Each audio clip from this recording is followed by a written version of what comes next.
Hi, this is JP. You're watching the Coffee Channel. And today I'm going to be talking about latte art. Those pretty little patterns that you get in your milk drinks from coffee shops, or the decent coffee shops, in your flat whites, your lattes, your cappuccinos. What's the history of them? Where do they come from? Why do we do them? And if you like them, I'm going to show you how to do them on your home setup.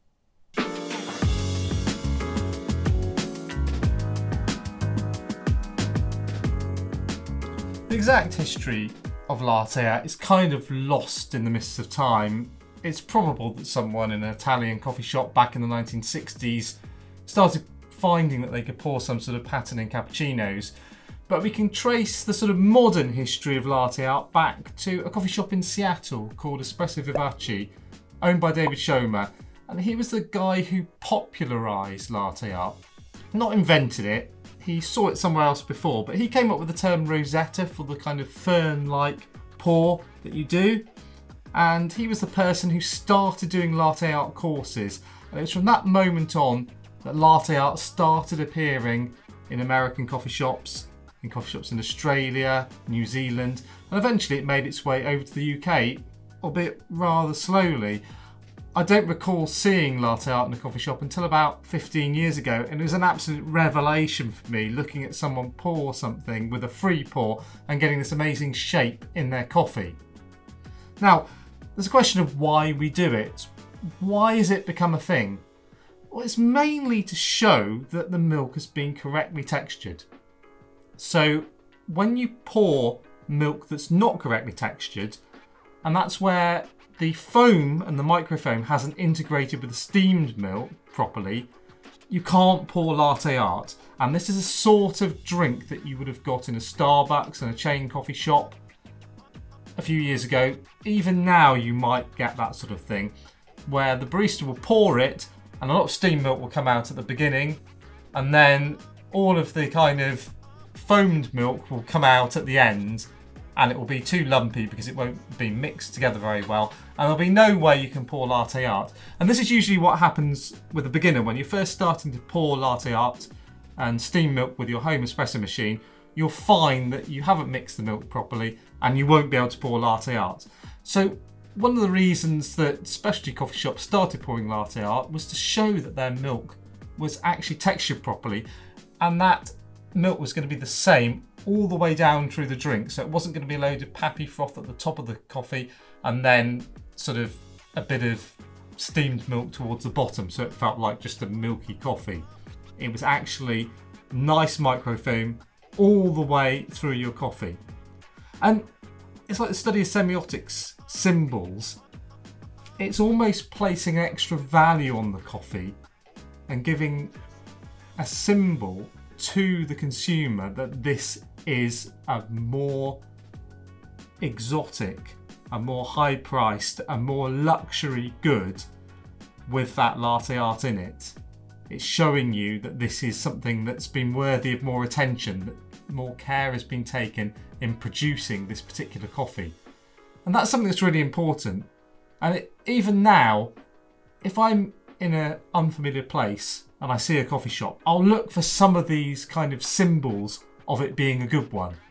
One of those is to have a decent machine like a La Marzocco or a Nuova Simonelli or Vicario Arduino. I'll look for a decent grinder, but I'll also look on their Instagram page or their Google review page to see if they poured any latte art. If there's no latte art now, really I probably won't bother going in because it's such a widespread skill that if you're not bothering to do it, then you're not really bothered about the quality of coffee. And that's a main reason why we do it these days. Now, what I'm going to do now is show you how to do a few of the basic latte art shapes. The first thing that we always start with is the heart. This is the simplest one to do, and it also leads you into the tulip, which is more complicated, and it's probably one of the most common latte art types that you actually see in coffee shops. That's because it's slightly complicated to do, so it shows a bit of extra skill on the barista, and it also looks very pretty if you do it well. So we'll start at the beginning, we'll pour a heart, and I'll show you some of the mistakes that you might make and how to correct them. Going to steam some milk now and pour the most basic of latte art shapes, which is the heart. Now it's pretty simple. We've got two phases to our pour. The first phase is just mixing. We're going to do this from about 3 or 4 inches from above the surface of the coffee itself. So we're going to tip the cup like that, and we're going to pour in from around that height there. So about 3 or 4 inches. Now the speed of the pour is crucial here. You need to pour fast enough that the mix happens nice and evenly. Now you do need to swirl your espresso first, and that will help with the mix.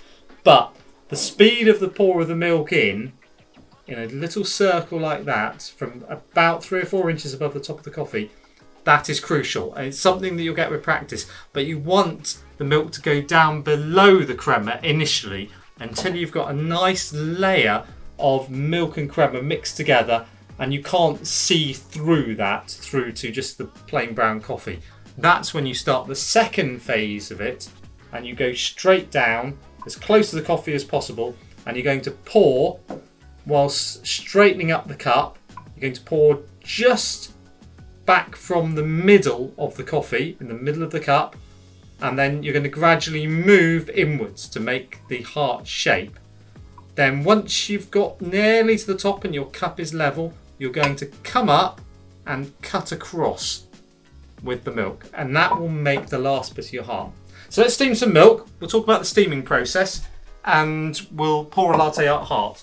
Right, so you've always got to remember to purge your steam wand before you texture your milk and after you texture your milk. Before you texture your milk, you're getting the water out that's in there that you don't want going into your milk. After you've textured the milk, you want to get rid of any milk that's been sucked up through the holes in the steam wand. So do that both times. In terms of the amount of milk that you want in there, as I said before, you want it just below the spout of your milk jug. So about 1 millimetre below, 2 millimetres below. Okay, I'm going to purge again. Then the position you want your milk jug in is you want to be moving this against your steam wand itself. So up and down on the steam wand. When you first start steaming, you're going to have to move it down slightly to make that ch-ch-ch noise. And that is the sound of air going into the milk. And that's when you get the texture of the milk. Then when you've got enough texture, which will come from practice, you have to do it for longer with a smaller machine, less time with a big machine like this. Once you've got enough texture into the milk, you'll then need to slide the jug up the steam wand until you stop hearing that sound and you just have the milk going round in a circle and mixing nicely. Then if you hold your left hand if you're right-handed, or right hand if you're left-handed, on the bottom of the jug, you can then feel the correct temperature. So you want to be steaming it until around 50 to 55 degrees, I'd say. I wouldn't go higher than that. If you're not sure what that temperature is, and it does come with experience, you can get little temperature tags that will tell you the correct temperature. It's worth investing in those. I had those when I started as a barista. Experience of the heat has now taught me what the right temperature is. I can get it pretty much right all the time just from my hand temperature, even when it's a different temperature in here to outside or the summer or winter. It comes with experience, but initially you might be worth getting those little temperature tags. Once the milk gets beyond about 65 degrees, it starts to really taste not good, so you don't want to go too hot. If it's making a squealing noise, then you want to move the jug down. If it's still making a ch-ch-ch noise, then you need to move it up slightly until it stops making that ch-ch noise if you're not texturing it any longer. Okay, so I'm going to purge the steam wand again and steam some milk. And you want to get it spinning from the very beginning. So I've made enough of that noise now on this machine that I've put enough texture in it, and now it's getting just a little bit hot, and that's enough there. That ch-ch-ch-ch. You want to hear that noise probably for a bit longer than I did, because you'll have less steam power on your home machine. So you may have to do that for a little while until you've got some texture in the milk. If you're making a thicker milk, you'll need to do it for longer. So cappuccino milk, you'll need to do it for longer. A thinner milk, like a flat white, you don't need to do it for as long. In the early stage of doing latte art, you're probably better off putting too much air in rather than too little.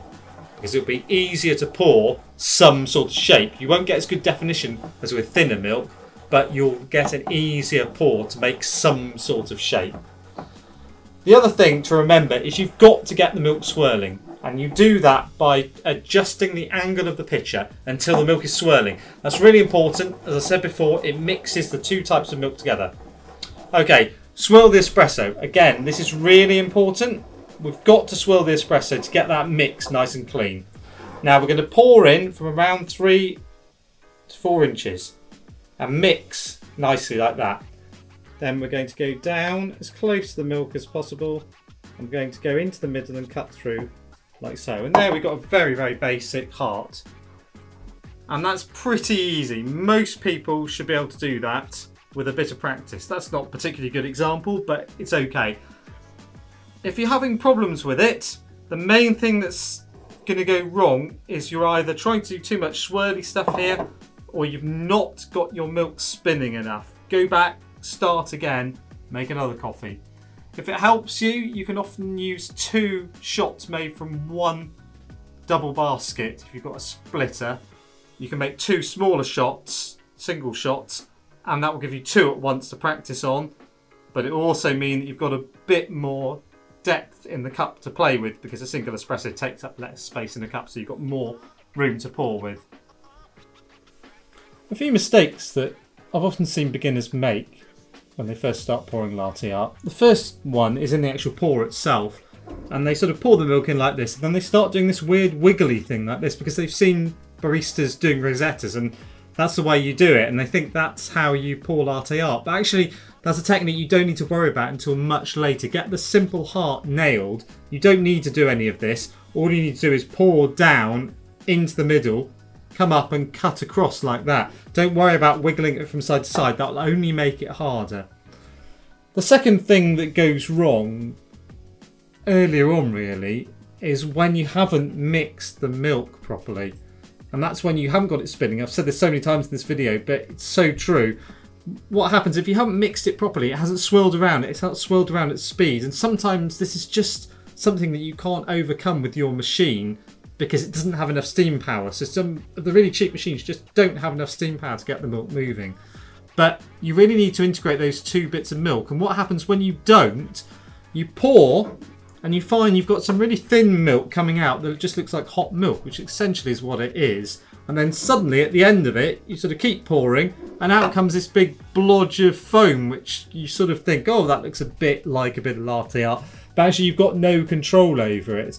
And what you've got there is 2 different types of milk being poured at different points. So the steamed milk just comes through the bottom of the overly foamed milk, which hasn't integrated it with it, and that sticks onto the side of your milk pitcher and then comes out at the very end when you pour it really hard.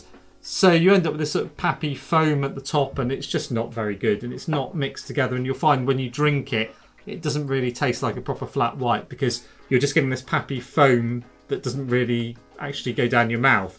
It's actually just the steamed milk and coffee that you actually drink, and you don't get any of the kind of texture that you'd expect actually with a flat white. Right, moving on, I'm going to show you a more advanced technique, which is a tulip. Now the tulip is basically just the heart, but you push more milk into each sort of heart that you do. So you start to pour a little bit of the first bit of the heart, then you pour again and push as you pour. So you're pushing the milk to the end of the cup. And how many times you do that in the space that you've got will determine how many rings on your tulip you've got. Then at the very end, you come up and cut through just like you did with the heart. Let's have a go at that and see how it works. So again, this is that sound. We don't need it very much on this machine, but the milk is spinning like mad now. And we've got a little bit of texture in it, not too much. You can tell it's too much when you try and pour the first part of your mixing phase and it doesn't mix very well with the coffee itself. You get a sort of mottled effect. Okay, so we're going to start with exactly the same technique that we used earlier. We're going to pour from about 3 or 4 inches like that until we've got a nice even texture.